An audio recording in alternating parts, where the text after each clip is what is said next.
Social media में वाल्मीकि समाज के होनहार बच्ची रोहिणी घावरी न्याय की गुहार लगा रही है और उसे तरह तरह के बातें कहा बुरी तरह से लताड़ा जा रहा है भीम आर्मी के लोगों द्वारा सोशल मीडिया पे। मैंने जहाँ तक का स्टडी किया है, मैं बिंदु दर बिंदु जोड़ के आपके साथ अपने विचार साझा करती हूँ। ये कोई राजनीतिक वीडियो भी नहीं है या जातिगत तौर पे भी मैं कुछ नहीं कह रही हूँ। ये सिर्फ समाज के उन माता पिता के लिए है जो पूरी तरह से जांच पड़ताल किए बगैर उनको अगर कोई फेवर दिया जाए तो वो ले लेते हैं। वो ये नहीं समझते हैं कि उनके बच्चों से इसकी कीमत वसूली जा सकती है, जो कि उनके लिए बहुत महंगा हो सकता है। उनका पूरा जीवन ही बर्बाद हो जाए। देखिए, मैंने जहाँ तक का रोहिणी घावरी के इंस्टाग्राम फ़ोटो वगैरह से बिंदु दर बिंदु जोड़ा है, मैं देख रही हूँ कि वो एक होनहार बच्ची है जो 2017 में एक MBA का कोर्स कंप्लीट करती है देवी अहिल्याबाई होलकर कॉलेज इंदौर से। उस वक्त जितना मैं देख पा रही हूँ उसकी उम्र बहुत ज़्यादा भी हो तो 21 साल से ज़्यादा नहीं होगी। 2017 में ही भीम आर्मी का चंद्रशेखर रावण दंगा भड़काने के आरोप में गिरफ्तार किया जाता है और 2018 में उसकी रिहाई होती है। और एक बात बता दूं कि भीम आर्मी का जो चंद्रशेखर रावण है, उसके जाति जाटव लोगों की संख्या बहुत ज़्यादा है हिंदी हार्टलैंड के कई इलाकों में, और साथ में मुसलमान मिल जाते हैं, तो ये एक बहुत बड़ी एक राजनीतिक ताकत बन जाते हैं। बीच में 2018 से 20 के बीच में कमलनाथ चीफ मिनिस्टर बने थे MP के, और रोहिणी घावरी के एक फ़ोटो से दिख रहा है कि कमलनाथ ने रोहिणी को 2019 में स्विट्ज़रलैंड में जाकर पढ़ाई करने के लिए 1 करोड़ का स्कॉलरशिप दिया। अब ये जो स्कॉलरशिप दिया है, भीम आर्मी का ही एक व्यक्ति अभी खुलासा कर रहा है कि चारों के चारों सीट ST के लिए था। ट्राइबल के सीट में SC को कैसे स्कॉलरशिप मिल गया, ये भी सोचने की बात है। और यहीं पे मैं भी बोलना चाहती हूँ, ये भी सोचने की बात है कैसे मिला। संभावना है कि चंद्रशेखर रावण की नज़र बहुत पहले से ही रोहिणी घावरी पे थी और इसने पीछे से कहीं से कोई एक सिफारिश करके कांग्रेस को के लोगों को कहा होगा इसे स्कॉलरशिप में स्विट्ज़रलैंड भिजवाया जाए, जो कि कमलनाथ तैयार हो गए और जून 2019 को रोहिणी घावरी को स्कॉलरशिप मिल गया और वो खुशी खुशी चली गई स्विट्ज़रलैंड, आंखों में ढेर सारे सपने लेके। उसके माता पिता ने कभी सोचा भी नहीं होगा कि पीछे से कोई सिफारिश करके उनकी बेटी को उनसे दूर स्विट्ज़रलैंड भिजवा रहा है। 2020 में चंद्रशेखर की शादी हो जाती है, जिसका किसी को कानो कान खबर नहीं लगता है, और 21 में उनका लड़का भी हो जाता है। सोचिए, ऐसा व्यक्ति जो 2017 से 18 के बीच जब जेल में था, तो अंतर्राष्ट्रीय मानवाधिकार संगठन उसकी रिहाई की मांग लेकर पगला रहे थे। एक विदेशी पत्रिका ने उसे विश्व के 100 सबसे ज़्यादा प्रभावशाली लोगों में से शुमार किया हो। उस व्यक्ति का विवाह होता है और उसके अपने भीम आर्मी के सभी लोगों को पता नहीं चल पाता कि विवाह हो चुका है और एक बच्चा हो गया है। ये तब पता चलता है ये विवाहित है जब ये गोरखपुर से योगी आदित्यनाथ के खिलाफ अपना पर्चा भरता है। समझ पा रहे आप? तो ये बात है, ऐसे छुपाने की क्या बात थी? विवाह तो एक सामाजिक अनुष्ठान है, तो इस तरीके से छुपा के विवाह और बच्चे की खबर को छुपा के चलने की क्या ज़रूरत थी? अगर रोहिणी जैसी और भी लड़कियां ना हो देश में दूसरे जगहों में जिनसे ये मामला छुपाना जरूरी रहा हो। खैर, जो भी हो, 2021 से रोहिणी के मुताबिक चंद्रशेखर स्विट्ज़रलैंड जाता है और वहाँ उसका शोषण होता है। वो उसको समझ में नहीं आया था, तब उसके परिजनों को भी समझ में नहीं आया था, और बाद में जब तक का समझ में आया उसका शोषण हो चुका था। अब अगर विवाह की बात की जाएगी तो कहेंगे कि वो तो विवाहित है, और लोग रोहिणी को दोष दे रहे कि ब्रेकअप हो गया है, अब आप हट जाओ क्योंकि तो विवाहित पुरुष है, इसका तो बच्चा है। लेकिन यहीं पे आता है कि अगर ये विवाहित था तो ये गया ही क्यों? 2020 में विवाह हो गया और 21 में बच्चा हो गया, तो 21 में रोहिणी घावरी से मिलने क्यों किया? और अगर वो विवाहित था तो ये जानते हुए उसने उसका अगर शारीरिक शोषण किया है तो क्यों किया है? ये तो अपराध है। किसी भी लड़के के साथ ऐसी रिलेशन में नहीं आ जाना चाहिए। कम से कम कुछ सीमाएं तो एकदम नहीं तोड़नी चाहिए। ये सही बात है, उससे गलती हुई है, लेकिन आप तुलना कीजिए इस व्यक्ति की और बाकी दूसरे समाज के लोगों की। मुलायम सिंह यादव की एक महिला से संबंध थे, उनने बाकायदा विवाह किया और अभी वे उनकी विधवा स्त्री की तरह ही परिचित है समाज में। यही देखिए आप, लालू प्रसाद का बेटा तेज प्रताप, उनका भले ही विवाह हुआ लेकिन उन्होंने सार्वजनिक कर दिया अपने सोशल मीडिया हैंडल से, और शादी की जो वीडियो है उसे भी सार्वजनिक कर दिया। यानी ये लोग अगर शादी की नियत रखते हैं तभी महिलाओं के साथ जाते हैं, अन्यथा ये दूरी रखते हैं और जिस महिला के साथ ये दिखते हैं उसके साथ ये विवाह करते हैं। ये संस्कार होते हैं। ये कोई हिंदू मैरिज एक्ट संस्कार नहीं दे सकता है।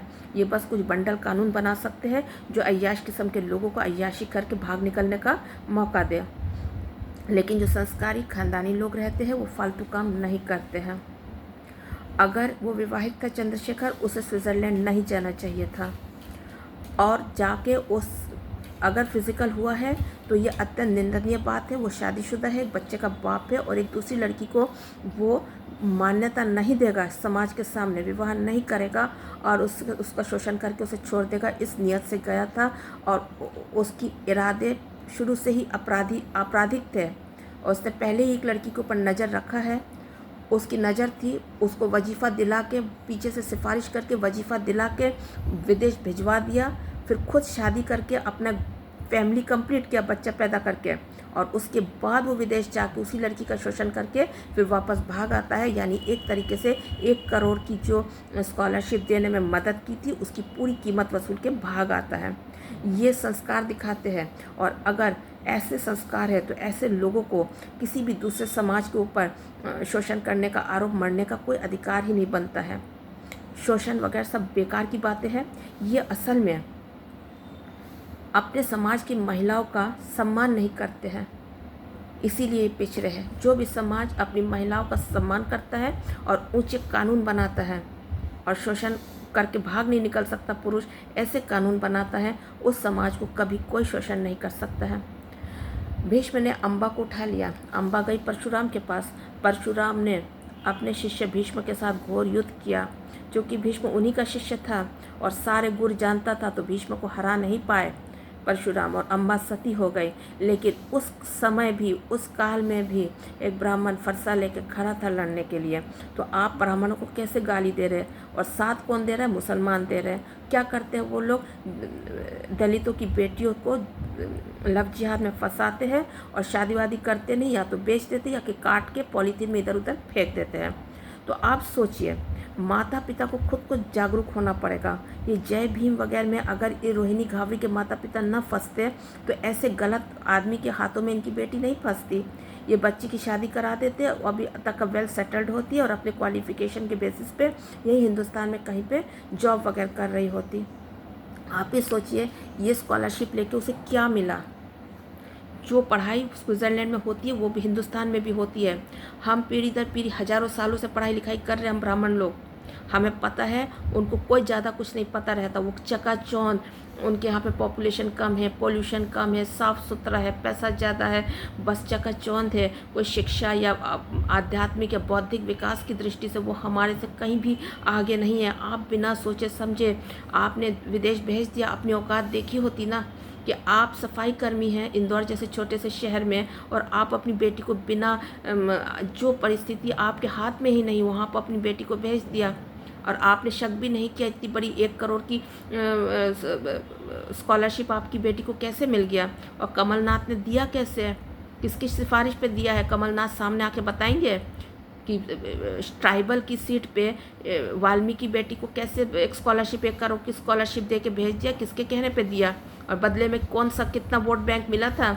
ये लेन देन जो हुआ था 2 लोगों के बीच में, और उसके बाद सोचिए आपराधिक कॉन्स्पिरेसी कहाँ तक का जा रहा है कि सिफारिश करके गरीब की बेटी को भिजवा दिया। अच्छा, जाटव बेटी भी थी, वो वाल्मीकि समाज की बेटी है, तो अब जो वाल्मीकि समाज क्या शोषण के नाम पे इसके घर में घुसेगा, कॉलर पर के पकड़ के इसके घसीटते हुए निकालेगा, या फिर जिस तरह से फूलन देवी ने न कि बहमई में 21 ठाकुरों की हत्या की थी किसी शोषण के विरुद्ध में किया, इस रोहिणी घावरी के शोषण के विरुद्ध में वाल्मीकि समाज के लोग जोगेंद्रनाथ मंडल जूनियर के घर में घुस के उसको गोली से उड़ाएंगे। भीम आर्मी के लोग जो अनाप शनाप बक रहे रोहिणी घावरी के बारे में, तो उनका मुंह बंद करने के लिए क्या उनको गोली से उड़ाएंगे, उनको चिन्हित करेंगे? ये सब बहुत कुछ सोचना है। मैं बस यही कहूँगी, रोहिणी घावरी के माता पिता ने जो किया गलत किया है और कोई भी ये काम ना करे। और एक बात है कि आप ऐसा कानून बना ही क्यों रहे हैं जो फिज़िकल रिलेशन हो गया और शादी की बात कह के कोई फिज़िकल रिलेशन बना ले और बाद में ना करे तो आप उसके ऊपर केस करेंगे। आपके बच्चों के इतने संस्कार होने चाहिए कि जब तक का मंडप में पूरे समाज के सामने अग्नि को साक्षी मान के एक पंडित के मंत्रोच्चारण, कन्यादान और सिंदूर से मांग भरने तक का जब तक का ना हो जाए, वे पर्याप्त दूरी बनाए रखे बाहर के लोगों से। इस तरीके के संस्कार भी तो अच्छे नहीं रहेंगे। तो माता पिता चकाचौंध शिक्षा और तरक्की के नाम पे अपने मौलिक संस्कारों को अगर आप भूल जाएंगे, आपके बच्चे शोषण का शिकार हो सकते हैं। अगर रोहिणी घावरी मुंह बंद रखती तो एक गलत व्यक्ति एक आपराधिक षड्यंत्र को अंजाम दे के बच निकलता, और उसने मुंह खोल दिया तो अब बदनामी हो रही है।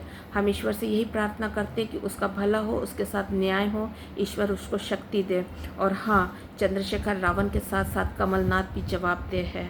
मुझे इसमें अपराध की बू दिख रही है और ये प्लानिंग के साथ हुआ है, और विवाह और बच्चा करके फैमिली पूरा प्लान करके फिर स्विट्ज़रलैंड जाके खिलवाड़ हुआ है एक वाल्मीकि समाज की बच्ची के साथ, और उसके बाद व्यक्ति आ गया है। और अगर अब लड़की मुंह खोलेगी तो उसके लिए पहले से ही उसके इंस्टाग्राम को फॉलो किया गया था, ये भी देख के समझ में आ रहा है। क्योंकि 2017 में वो अपने ही क्लास के किसी लड़के के साथ शायद फ़ोटो खिंचवाई है, तो उसको बाहर ला के भीम आर्मी वाले उसे ब्लैकमेल कर रहे हैं कि ये आदमी कौन है और कितने हैं इसके इस तरीके से। जबकि 2017 में अगर आप देखें तो रोहिणी घावरी तो 18-19 साल की बच्ची लड़की रही होंगी।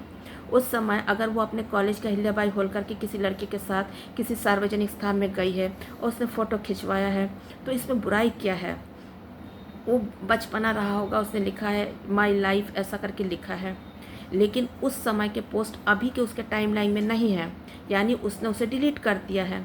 लेकिन वो पोस्ट ये लोग जो बाहर निकाल रहे हैं, इसका मतलब है इन्होंने पहले ही भीम आर्मी चीफ के कहने पे उसके इंस्टाग्राम अकाउंट की रेकी की थी, उससे स्क्रीनशॉट ले लेके रख दिया था। अब वो फ़ोटो रोहिणी के टाइमलाइन में नहीं है, लेकिन इनके पास है। यानी इन्होंने प्लानिंग की थी बाकायदा कि अगर बाद में कुछ बाहर आए तो इन पोस्ट को बाहर करके इस लड़की का मुंह बंद किया जा सके। इसमें आपराधिक षड्यंत्र दिख रहा है, जिसमें बड़े लोग, भीड़ इकट्ठा करने लायक राजनीतिक नेता, बड़े पार्टी के चीफ मिनिस्टर बनने लायक बड़े नेता, ये आपस में जब मोल भाव करते हैं तो गरीब की बेटियों की इज्जत का भी मोल भाव करते हैं। ये दिख रहा है। कमलनाथ ने जिस तरीके से भेजा है और जिस तरीके से अभी रोहिणी घावरी के मुंह खोलने पे चंद्रशेखर के चेले चपुटे जिस तरीके से उसके 2017 के उस बचपन के फ़ोटो को, उसके जो मतलब एक कम उम्र के लड़के के साथ रोहिणी घावरी जब खुद 17, 18, 19 साल की रही होंगी, वो फ़ोटो ला के दिखा रहे और ब्लैकमेल कर रहे हैं, तो इससे माता पिता सतर्क हो जाए। बड़े लोगों की आपकी बेटियों के ऊपर नज़र रह सकती है। वो स्कॉलरशिप वगैरह के आड़ में आपके बच्चियों को विदेश वगैरह में आपसे दूर किसी दूसरे शहर में भिजवा सकते हैं, और फिर वहाँ जाके कोल्ड ब्लडेड एकदम ठंडे दिमाग से आपकी बच्चियों का शोषण करके उनको छोड़ दे सकते हैं। ठीक उसके पहले भले वो अपने यहाँ पे एक शादी करके एक बच्चे को पैदा करके पूरा फैमिली प्लानिंग कर लिया हो। तो ये है हिंदू मैरिज एक्ट और फैमिली प्लानिंग का असलियत। हिंदू बेटियों के साथ शोषण करना, उनके साथ अय्याशी करके जब बच निकलना हो तो उसके लिए इस तरह के कानून बनाए जाते हैं, और इनका उपयोग करते हैं शोषण से पीड़ित कुसंस्कारग्रस्त लोग। भले लोग कभी भी शोषण करके माथा नहीं पीटते हैं और इस तरीके के गलत काम भी नहीं करते हैं। अगर लड़की से शादी का इरादा रखते हैं तभी वो उस लड़की के करीब जाएंगे, अन्यथा वो नहीं जाएंगे। ये मुलायम सिंह यादव और तेज प्रताप यादव को देख के समझ में आ जाना चाहिए। ये शोषण जो ज़्यादा करते हैं ना, हज़ारों सालों से जो विक्टिम कार्ड खेलते हैं, वे लोग किसी भी तरीके से सहानुभूति के हकदार नहीं। उनको हमेशा शक की नज़र से देखना चाहिए और उनसे दूर हो लेना चाहिए। खतरनाक होते, खतरा होते हैं, और जो इनकी गिरफ्त में आएंगे उनकी हालत रोहिणी घावरी और उसके परिजनों जैसा ही होगा।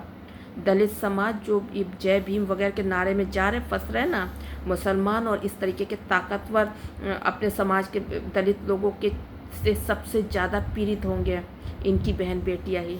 सतर्क हो लें। वंदे मातरम।